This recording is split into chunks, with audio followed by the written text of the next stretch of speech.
Assalamualaikum warahmatullahi wabarakatuh. Sebelum kita mulakan kelas PDPR minggu pertama pada hari ini, 25 Januari 2021, Mukadimah ingin memperkenalkan diri Mukadimah terlebih dahulu.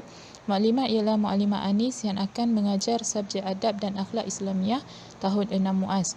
Sebelum itu, Mukadimah ingin mengucapkan selamat kembali ke sekolah kepada antum semua. Baik, sebelum kita mulakan pelajaran kita pada hari ini, Mukadimah ingin berkongsi isi kandungan yang ada pada buku adab tahun 6 yang akan kita pelajari pada tahun ini. Antara adab yang akan kita pelajari ialah adab terhadap tempat dan harta benda awam, adab terhadap alam sekitar. Pelajaran 3, adab terhadap alam sekitar, kita akan fokus kepada adab alam sekitar iaitu udara. Pelajaran yang keempat, adab kecintaan kepada negara, dan akhir sekali kita akan pelajari kebaikan menciptai negara. Okey, seterusnya kita akan mulakan pelajaran kita pada hari ini iaitu adab terhadap harta benda awam. Hari ini kita akan tengok 3 subtopik sahaja iaitu maksud dan contoh kemudahan awam, 2 adab terhadap tempat dan harta benda awam, dan yang ketiga kepentingan kemudahan awam.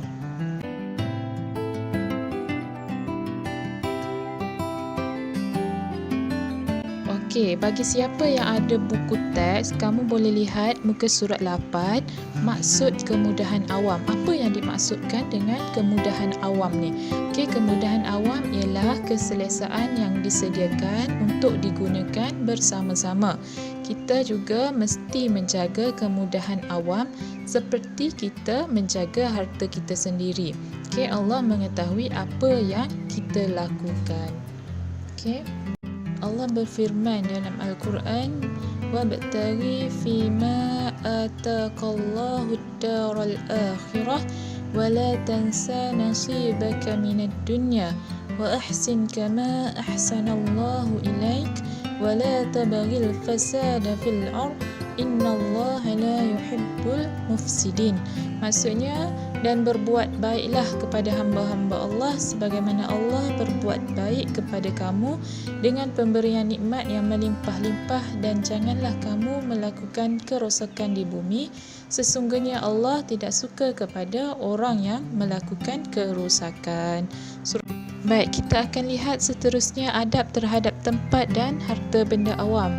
Apa adab yang perlu kita amalkan bila kita berada di tempat awam dan menggunakan harta benda awam? Yang pertama, berdisiplin setiap masa. Yang kedua, mesti menggunakan dengan penuh tanggungjawab.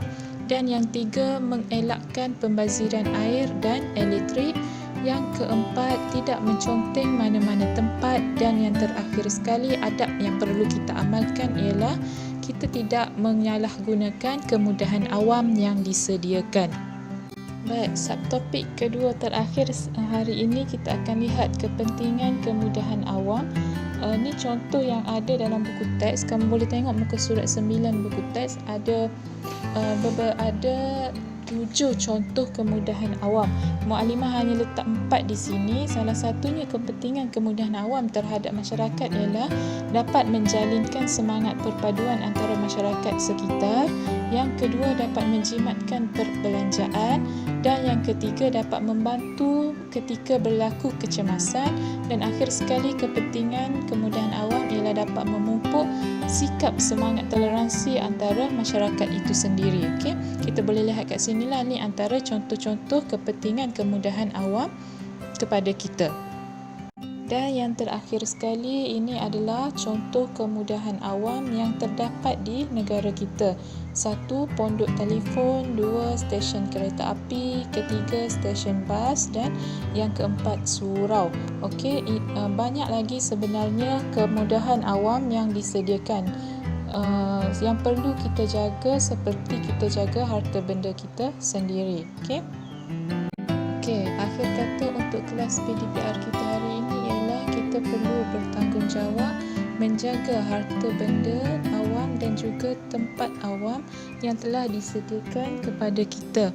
Okey, semua perlu cakna dan ambil bertanggungjawablah untuk menjaga kemudahan yang disediakan. Sampai kita jumpa lagi di kelas akan datang. Assalamualaikum warahmatullahi wabarakatuh.